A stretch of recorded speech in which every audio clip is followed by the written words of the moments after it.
Fala pessoal, vamos rapidamente aqui fazer um resumão, um ensaio, comentários sobre o livro de Jonas, profeta menor, situado no Antigo Testamento, né, Velho Testamento.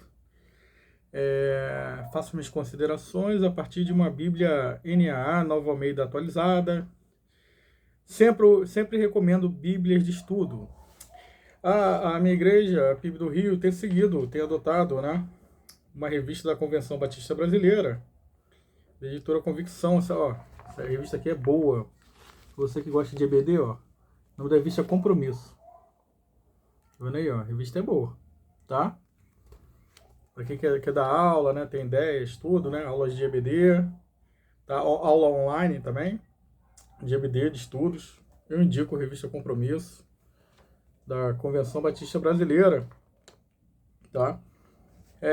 O que eu vou falar para vocês, vou tentar ser rápido, sobre Jonas.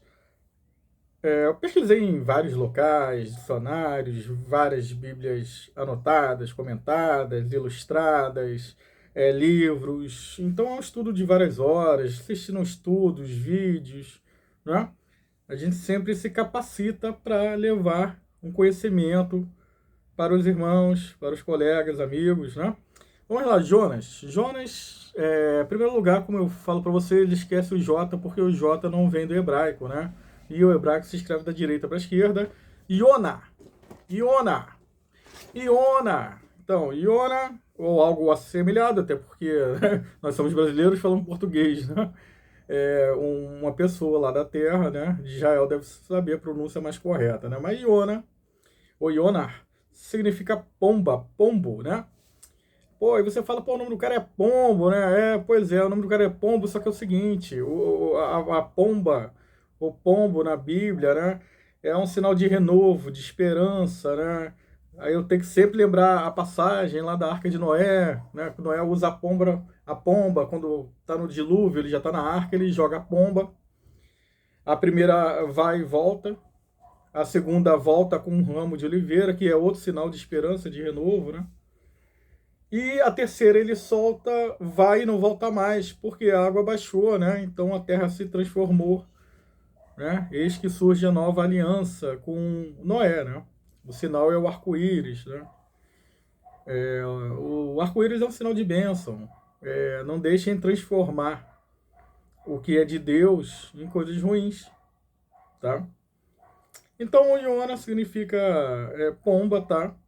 Esse profeta aqui era um profeta do norte, era da cidade de Gat-Hefer, lá perto da Galileia, né? Perto de Samaria também, tá? No norte de Israel. Filho de Amitai. Amitai significa verdadeiro, justo, alguém que se pode confiar. Então, a primeira conclusão que a gente tira sobre Jonas, que ele estava inserido foi criado num lar que eles obedeciam os estatutos de Deus, de Yahvé, ou Elohim, porque os textos do norte geralmente se referiam a Deus como Elohim, Elohai, né? Gadol Elohai, grande é o Senhor, né? Grande é Deus, né? Então, eles seguiam os estatutos, tá? De Deus. Jonas recebe um chamado de Deus, ele recebe um chamado, ele foge em um castigo. Isso aonde? No capítulo 1 de Jonas. Vocês verão lá que ele recebe um chamado, né, de Deus para levar a palavra de Deus para ele pregar contra Nínive. Nínive era a capital da Síria, ou talvez o maior império da época, daquela época, né? E qual é a época, né? Já sabemos que ele falava do norte de Israel, né? Ele era de Gat-Hefer, e que ele era próximo ali da Galileia, né? Samaria, tá? E assim, os estudiosos sustentam que esse livro foi escrito mais ou menos 760, 780 antes de Cristo, 2.760 anos antes de Cristo. Falo pela ortodoxia cristã. Outros entendem que não dá para precisar exatamente essa data, que varia entre o século VIII a V, antes de Cristo, tá? A gente que entende que esse livro foi escrito após o cativeiro, tá, babilônico, né? Esses são os entendimentos quanto à datação, tá? O nome, é óbvio que o livro, ele não é um livro que Jonas firmou ele, que ele autografou.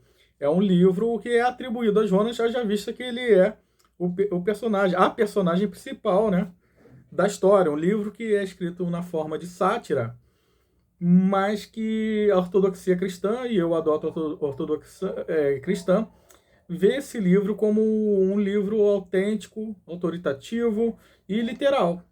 Pois é, Cristo cita esse livro, tá? Fala sobre o sinal de Jonas no Novo Testamento, faz outras citações, você pode ver lá em Mateus, se não me engano, Mateus 12, tem referências em Lucas também, no Evangelho, né, de Lucas.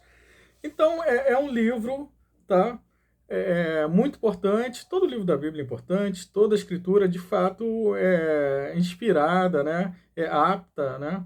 a levar o conhecimento, né? Isso tem que ter coração aberto, senhores. Se não tiver coração aberto, quiser ir para discussão acadêmica, ou isso, sinceramente, isso não faz a igreja crescer, e isso também, às vezes, não nos faz ser irmãos, né? Assim, quando há discussões bobas, acaloradas, e aí fica aquele negócio de teologia liberal de um lado, fundamentalistas do outro, então é um meio termo, meio termo. Eu, particularmente, prefiro adotar a ortodoxia da igreja, tá?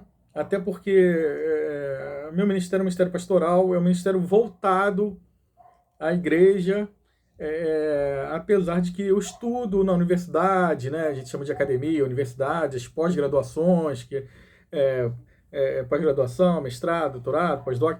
Lógico que são importantes, lógico que são importantes.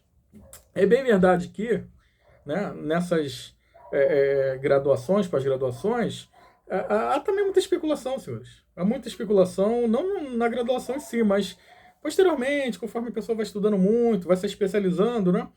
É muita especulação, como eu já disse anteriormente, respeito, né, os catedráticos, mas acaba virando um mercado também. Tudo em tese é um mercado, né? Mas acaba virando muita coisa, aí tem que fazer artigo, aí criar uma nova tese, aí não sei o quê. E a gente faz tudo em cima de cópias. Cópias, pois é. O Novo Testamento tem mais de 27 mil cópias, né, em diversas línguas. Textos seguros, autênticos, que nos mostram que a essência da mensagem cristã está ali preservada. São 2.000 anos de estudo. Temos mais de 5 mil cópias, né, e fragmentos do Velho Testamento, que garante também autenticidade, autoridade, né, segurança nos textos bíblicos. Né?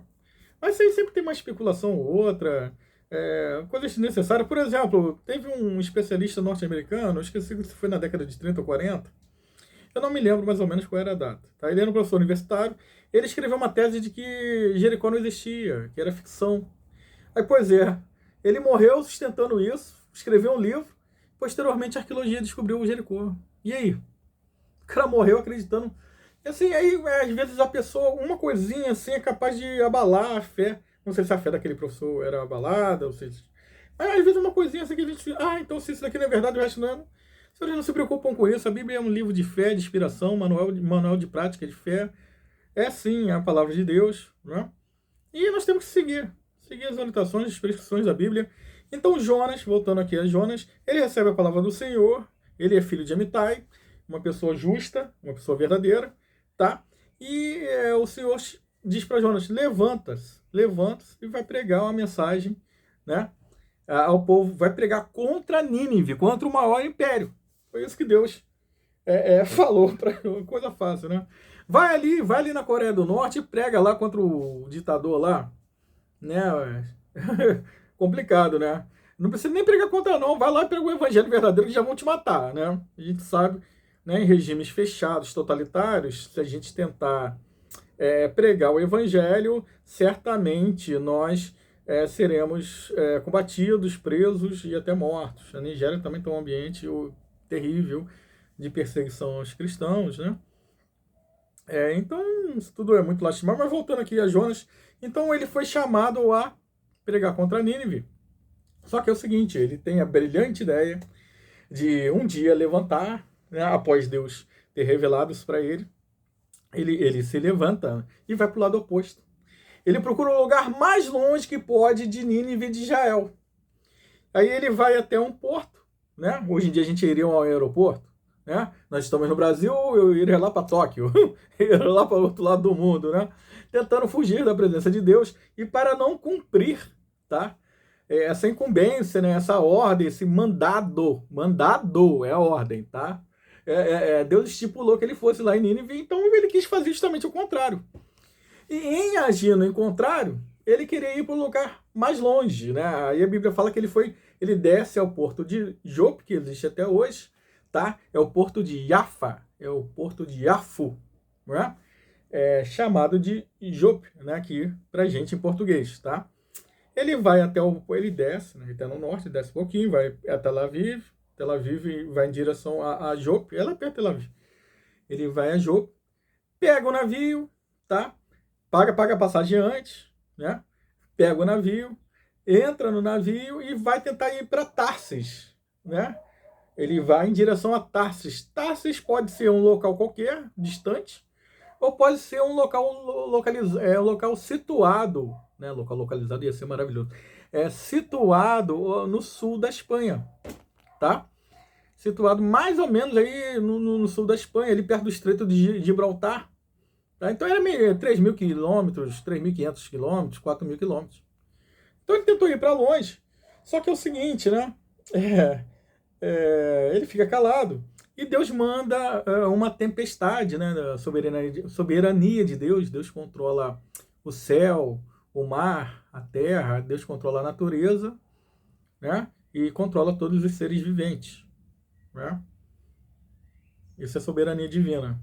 Então, Jonas entra nesse navio, calado, e começa a ter uma tempestade. E a gente está dentro de uma mentalidade de 2.800 anos antes de Cristo. Antes de Cristo não. 800 anos antes de Cristo, 2.800 anos da nossa era contemporânea. Corrigindo aqui, tá? Então, 800 anos antes de Cristo, tá? Ele entra no navio, começa a ter uma tempestade, um vento muito forte, aí os marinheiros, né? Todo mundo ali era politeísta, sincretista. Inclusive, a próprio Israel e Judá tinha uma monolatria. O que é isso? Eles reconheciam que Yahvé, o Elohim, era o Deus supremo, mas que eles cultuavam outros deuses.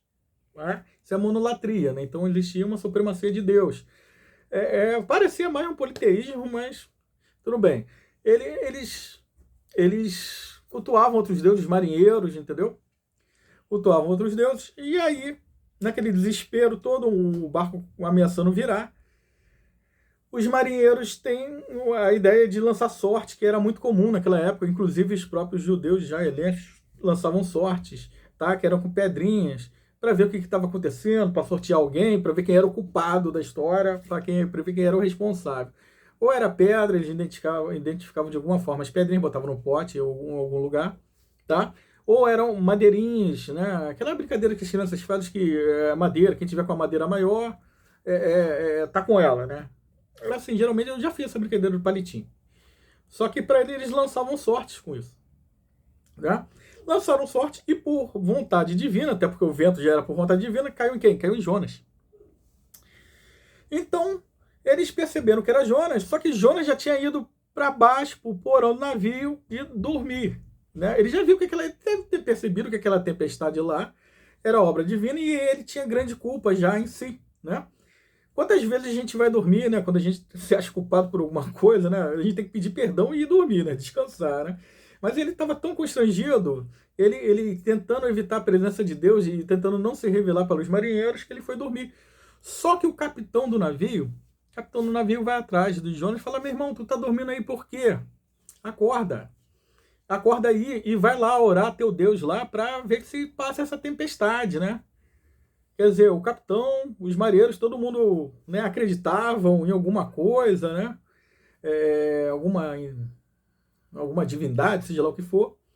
Eles tinham umas fé, parecia até que Jonas, né? Aí Jonas se levanta, né? Se levanta, né? E aí eles lançam sorte e descobrem que é Jonas, tá? Que é o responsável. Falam com Jonas, né? E Jonas fala que ele serve o Deus do céu do mar e da terra, o Deus do mar. Aí os marinheiros falam, você, tô parafraseando tudo, seus, você é maluco? Porque, como assim, se teu Deus é o Deus do mar e tudo, e tá acontecendo isso tudo, como é que você não serve, né? E os marinheiros já com medo, né? Pô, falou que esse Deus desse cara é poderoso, né? Deus maravilhoso, e ao mesmo tempo a gente vai morrer, esse Deus vai matar a gente por causa dele aqui, porque ele não está cumprindo o que Deus pediu para ele, entendeu? Vocês podem ler isso tudo no capítulo 1, tá? Do livro de Jonas. Eu tô com a Bíblia aberta aqui, mas eu tô resumindo para vocês, tá? E aí o que acontece? Jonas fala que é hebreu, entendeu? Que segue a palavra de Deus, né? Que o Deus é soberano, né? Olha só, ele vai fazendo várias confissões, né? E aí ele fala, ó, quer saber o seguinte? Me lança no mar. Esse pedido para ser lançado no mar por parte de Jonas é um pedido meio suicida, né? Devia estar em depressão, devia estar mal, com a culpa grande, né? E falou, ó, já para ninguém morrer aqui, vocês me joguem no mar, né? Olha, os marinheiros ficaram perplexos com a loucura de Jonas, com a contrariedade, com a desobediência dele, que o livro trata de desobediência, com a rebeldia dele. E ao mesmo tempo, assim, ele querendo abrir mão da vida. Sabe o que os marinheiros fizeram? Começaram a remar mais forte para tentar salvar Jonas. Aquela remada e tal. Os barcos de antigamente, ainda mais de 2.800 anos. Então, eles estavam tentando salvar Jonas. Tá? E quanto mais eles remavam, mais a tempestade ficava forte. Porque, na verdade, era Deus providenciando isso e certamente Deus não iria matar os marinheiros e nem Jonas. Tanto que Jonas não morre, né? Aí o que acontece? Eles já desesperados, e Jonas mandando eles lançarem ele no mar, eles até sentiram mal, mas fazer o que, né? Jogaram Jonas ao mar. Eles jogam e se convertem, fazem sacrifícios e fazem votos diante de Deus para o Deus Yahvé, né? Uma vez que o Deus foi apresentado pelo próprio Jonas. Jonas foi instrumento ali da conversão dos marinheiros, mas quem converte é Deus, né? O Espírito Santo de Deus sempre esteve presente. Porque eu vi uma judia, eles apresentam a história de Jonas como se Jonas fosse um herói. E ela diz que Jonas converteu os marinheiros. Não, querido, quem converteu os marinheiros foi o próprio Deus. Até porque se dependesse de Jonas, estava todo mundo lascado.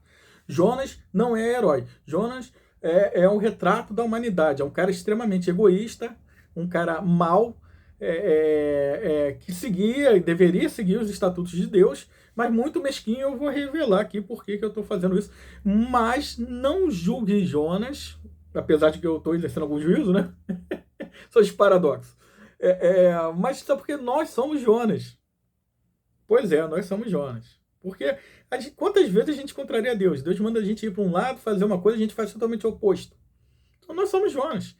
E aí o que acontece? Jonas cai na água e Deus providencia um animal aquático, né? Comumente chamado de baleia, um dag gadol, né? É um dag gadol, tá comumente chamado de baleia, mas pode ser. Aí tem vários teólogos, biólogos, cristãos ficam discutindo qual era o peixe, não tem relevância qual era o peixe. O fato é que os marinheiros se convertem, Jonas é lançado ao mar, Deus salva a vida dele, preserva Jonas, mostrando que toda a vida é importante. Olha, Deus vem mostrando que a vida é importante, que a misericórdia, que o amor, que a compaixão, e que a palavra de Deus é universal, já naquela época.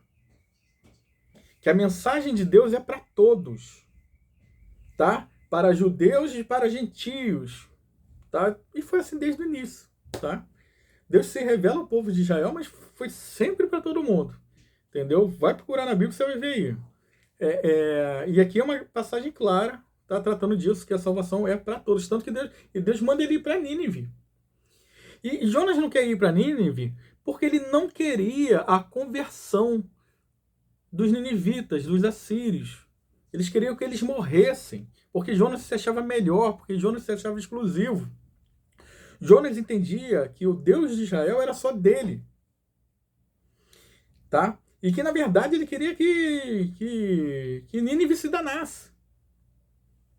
Então havia um nacionalismo muito forte em Jonas, tá? Ele se achava melhor, se achava mais bem protegido, ele se achava moralmente e espiritualmente melhor que todo mundo. Só que, principalmente quando a gente lê o Novo Testamento, a salvação não vem nem pelas obras, E nem por, em tese, nós sermos bons, em tese, né? Ah, ele é um bom israelense. A salvação vive pela graça e a favor é merecido e não há mérito no homem. Quem disse isso? O apóstolo São Paulo, né? O Paulo e o próprio Cristo, né? Deus amou o mundo de tal maneira que deu seu Filho unigênito para todo aquele que nele crê não pereça, mas obtenha a vida eterna, João 3,16. E o núcleo, a chave da hermenêutica da Bíblia é Cristo. Cristo é a palavra de Deus e Deus é amor. Tá? Deus é amor. Deus acolhe a todos, porém, entretanto, tá? Né? Mas a pessoa tem que se corrigir. A pessoa tem que buscar o caminho da correção, da retidão. Entendeu? Deus te acolhe, mas você tem que se adequar. Entendeu? Não falo de adequação à igreja, não. Se adequar ao amor de Deus. Amarás teu próximo como eu, Cristo, vos amei, e amarás teu Deus sobre todas as coisas. E você cumprindo isso, com certeza você vai conseguir congregar em alguma igreja seguindo os preceitos da Bíblia, que é a palavra de Deus. Entendeu? Tá? Então Jonas era um cara extremamente mesquinho. Ele não queria que os ninivitas se convertessem. Tá? E aí ele fica no interior lá do peixe, né? No quartinho escuro, né? Desse animal aquático. É o quartinho escuro, para refletir. Fica lá 3 dias lá, né? Refletindo, orando, né? E ele faz orações muito particulares, um pouco egoístas, né? Que ele fala mais dele, entendeu? Ele não pensava muito no próximo, não pensava no... Parece novamente com a gente, né? Somos egoístas, egocêntricos, e tem uma palavra interessante também, diz respeito a localidades, a regiões. Nós somos etnocêntricos, de etnia, de povo, de raça, Então, a gente acha que, por exemplo, Deus é brasileiro. Seria, em tese, aí, um etnocentrismo, entendeu? Ah, nós somos mais abençoados, Deus está conosco, né? Pois é, o Brasil é tão abençoado que são 66 mil homicídios por ano. 5, 6, 7 pessoas são mortas por dia no Brasil, assassinadas com tiro, com facada, seja lá o que for. Os acidentes de trânsito são absurdos no Brasil. Mas o Brasil é um país cristão, não parece, mas Então Jonas faz a sua oração no capítulo 2, no capítulo 3 ele prega em Nínive, prega contrariado de mau humor em Nínive. Olha aqui a mensagem que ele vai lá. Nínive é uma cidade grande, tem que percorrer uns 3 dias a pé. Ele vai lá e fala assim no 3:4 lá, ele fala assim: ainda em 40 dias Nínive será destruída. Ainda em 40 dias Nínive será destruída. Mas com mau humor. Só que é o seguinte, já tinha havido eclipse naquela época. A Síria estava guerreando com vários povos, já estava enfraquecida. Então o eclipse era um sinal para eles de que havia algo contrário a eles. E houve 2 eclipses naquela época. E eles estavam enfraquecidos, passando às vezes até fome, necessidade em algumas partes ali do território. E aí eles escutam essa mensagem, e aí o rei local entende a mensagem, ele compreende. E ele enxerga a justiça, a misericórdia e a retidão de Deus, que são atributos de Deus transmissíveis. Ele enxerga isso, sabe o que ele faz? Ele se converte. Estabelece um jejum e mandou até... não vai dar comida nem para os animais. Bota a roupa de pano de saco lá, que eram os costumes deles. Botou a roupa de pano de saco, tá? Às vezes raspava a cabeça, botava cinza na cabeça. Começaram a orar lá ao Deus lá de Jonas, aí a Vé, eles se convertem. Tá aqui, ó. Deus viu o que os ninivitas fizeram, tá no 3:10. Como se converteram do seu mau caminho, quer dizer, eles tiveram uma conversão do mau caminho, eles tiveram uma transformação. E Deus mudou a ideia quanto ao mal que tinha dito que lhes faria e não fez. Né? Então, diante da conversão, do arrependimento, da humildade deles, Deus poupou os ninivitas. Deus poupa os ninivitas em razão da humildade, tá? Da abnegação deles, tá? De corrigirem seus maus caminhos. E Jonas, um cara que hoje em dia seria um crente nascido na igreja, né? Um cara praticamente incrédulo, um cara mau, mesquinho, egoísta. Tá?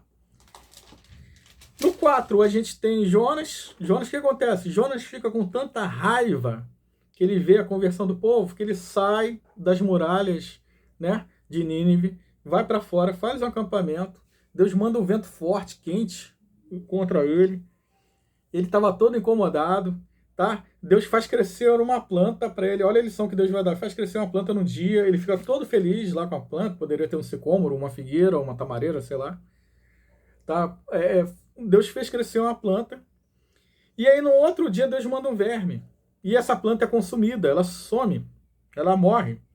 E aí Jonas fica, eu quero morrer, tô cansado, né? Pô, eles se converteram, eu não queria, né? Porque eu não queria ir para lá porque o Senhor é justo, o Senhor é compassivo, o Senhor é misericordioso, o Senhor ama as pessoas, por isso que eu não queria. Eu não queria, eu quero que os ninivitas morram. Esse era o sentimento de Jonas. E quantas vezes a gente deseja a morte de outras pessoas, a gente tem visto até no Congresso Nacional, gente desejando a morte de outro de outro político. Por mais que existam diferenças, é um absurdo aceitar isso. Eu quero que o fulano de tal morra. Gente, pelo amor de Deus. E crente apoiando esse tipo de conduta? O que está vendo com vocês? Que evangelho que estão seguindo, gente? Pelo amor de Deus. Lamentável, eu não estou falando de política, eu estou falando de ser cristocêntrico. A igreja tem que ser cristocêntrica. A igreja tem que ser verdadeira, genuína, autêntica, fiel aos pés da cruz de Deus. E gente, aí começa a debater, quem é que nunca desejou a morte? Quem não sei o que. Pelo amor de Deus, gente. O que estão fazendo com o evangelho? Levando assuntos políticos para dentro de igreja. Isso é lamentável, isso é uma vergonha. Isso é uma vergonha. Até quando? Tá? E aí Jonas fica incomodado lá que ele se converte, que Deus matou a plantinha lá. É óbvio que o meio ambiente deve ser preservado. E a ideia de Deus, obviamente, foi dar uma lição no Jonas. Tanto que é uma lição que o livro termina com a seguinte pergunta. Você está preocupado aí com a árvore, né, Jonas? Sim, tudo bem. E você não acha que eu deveria ter muito mais compaixão da grande cidade de Nínive, em que há mais de 120 mil pessoas que não sabem distinguir, são ignorantes diante do estatuto de Deus, que não sabem distinguir entre a mão direita e a esquerda, e também não deveria se compadecer de muitos animais? Quer dizer, Deus mostrando que os ninivitas eram importantes. O amor de Deus se manifestando, a compaixão, a justiça, a misericórdia. E nós, depois de 2.800 anos, a gente parece Jonas. A gente é mau, a gente é egocêntrico, a gente é egoísta, a gente é lamentável. Uma vergonha o que nós estamos fazendo com a igreja. Uma vergonha que nós estamos fazendo com o evangelho. É um desserviço. Que nossos atos sejam diferentes no caminho do amor de Deus, no caminho da compaixão, da justiça e da misericórdia. Isso não quer dizer que a gente não vá agir, mas nós temos que agir em oração. Nós temos que consultar a palavra de Deus e temos que seguir o passo de Cristo. Isso não é fácil. E eu não digo para vocês que eu sigo, mas eu estou lutando para seguir. Eu espero que alguma coisa dessa mensagem tenha entrado na cabeça de vocês, tá? Espero que vocês leiam o livro do profeta menor de Jonas, está aqui no Antigo Testamento. Se aprofundem, tá? Foi o basicão aí. Que Deus tenha misericórdia de nós. E que sua graça se manifeste abundantemente em nossa vida, que o seu favor imerecido seja conosco. Porque nós somos, às vezes, uns lixos vergonhosos. Parecemos latrinas. Lixos. Que a gente busque a retidão, a penitência. Que a gente busque verdadeiramente transformação e regeneração, porque a coisa está feia. Senhor Deus, nosso Pai, transforma as nossas vidas, que a gente se deixe transformar. Oh, meu Deus, transforma as nossas vidas. Seja com os necessitados, com os oprimidos, com os desfavorecidos, e que a gente seja instrumento de bênção e transformação, apesar das nossas falhas. Oramos no teu nome. Amém, meu Deus.